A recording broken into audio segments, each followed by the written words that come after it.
So welcome back to another video here in Pennsylvania, and we're going to do another plant in our edible and medicinal plants of Pennsylvania series, and in the surrounding area.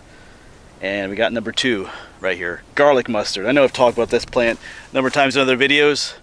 It's not a native plant, but it's become quite established in the area.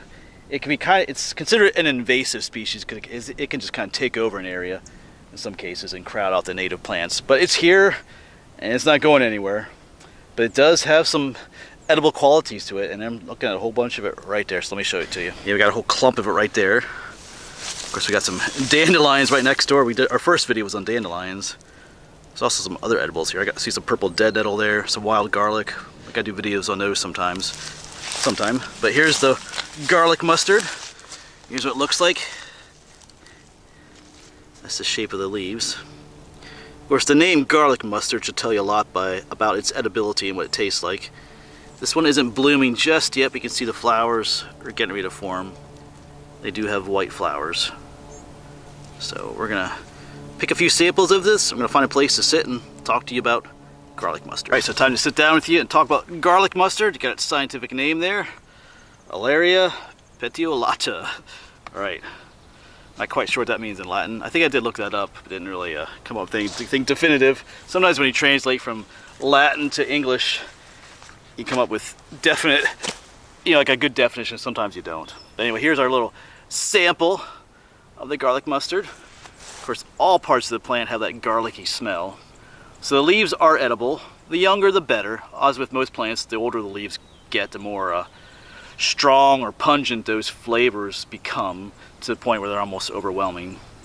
The roots even are supposed to smell like horseradish. I like horseradish. I didn't dig up a root in this case. We might in a later video. Yeah, but there you go, garlic mustard. So, like I said, this is not native to Pennsylvania. This comes from Europe. But over in Europe, it has a long history of being used in like salads, as an herb, and stuff called like a pesto, they call it.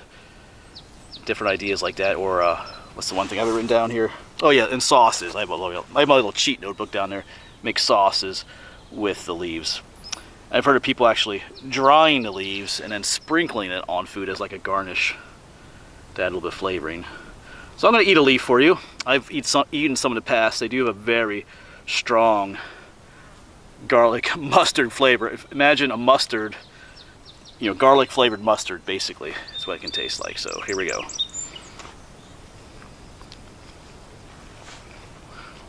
Yep, that's what you get. If you don't like garlic or mustard, you probably wouldn't enjoy eating this at all. In fact, I'm not going to say that even now that it's enjoyable. For me, it's tolerable because I don't mind. Like when I eat hamburgers, I like that spicy garlic to put on. I mean, not the spicy garlic, the spicy mustard I like to put on. So it's not too bad. But I wouldn't want to just eat them. I wouldn't want to just eat a whole bunch of these plain. That would get kind of old after a while. But there you go. That's garlic mustard. Like I said, it can be very invasive and kind of take over areas, but it does have some edible qualities to it. And I'd like to mention too that it is considered a biennial. We just talked about it recently in in my biology classes. Most plants fall under the categories of an annual or a perennial. Annuals only last a year, and that's it. A perennial will come back year after year after year. Well, what's a biennial? Well, they grow for 2 years. Carrots are biennials. The very first year of a carrot's life, it doesn't flower. It just develops that thick carrot, that root. Okay, of course, that makes it good to eat. But the other purpose of that carrot is, it stores a bunch of starches and nutrients, so that the following year, that carrot, like if you leave your carrots in the garden over winter, they will sprout again. But the second year, they will flower, and they'll send up a big, huge flower stalk with those big, beautiful white flowers, also known as Queen Anne's lace with the wild carrot. But they use all the energy and nutrients needed to make those flowers comes from what was stored up in the roots the first year. So the first year they make those big roots to store up energy, and then the second year they use all that to make those big, beautiful flowers. So if you wait till the second year to eat the carrot, you won't find much. It'll just be a withered, tasteless, nasty thing. So that's what a biennial is. And it is also considered to have a few medicinal properties. I'll show those to you here in a minute. So we got a diuretic. We talked about that with the dandelions. We'll cover that again. a disinfectant. I think we all know what a disinfectant would be, and also to treat wounds, but that kind of goes with a disinfectant. So I guess it probably act like the poultice idea, where you could take the leaves and squish them up into like a little juicy mess and apply that to a wound. It would help to act like a disinfectant to the wound. A diuretic, once again, is something that makes you pee. Of course, we talk about the dandelions. What's good about that? Well, peeing frequently helps to flush out a bunch of any of the toxins that have built up in your body. Helps flush those things out, so it can be a good thing. Sometimes diuretics make you perspire too, but I think there's another name for that. A diaphoretic, I think it's called.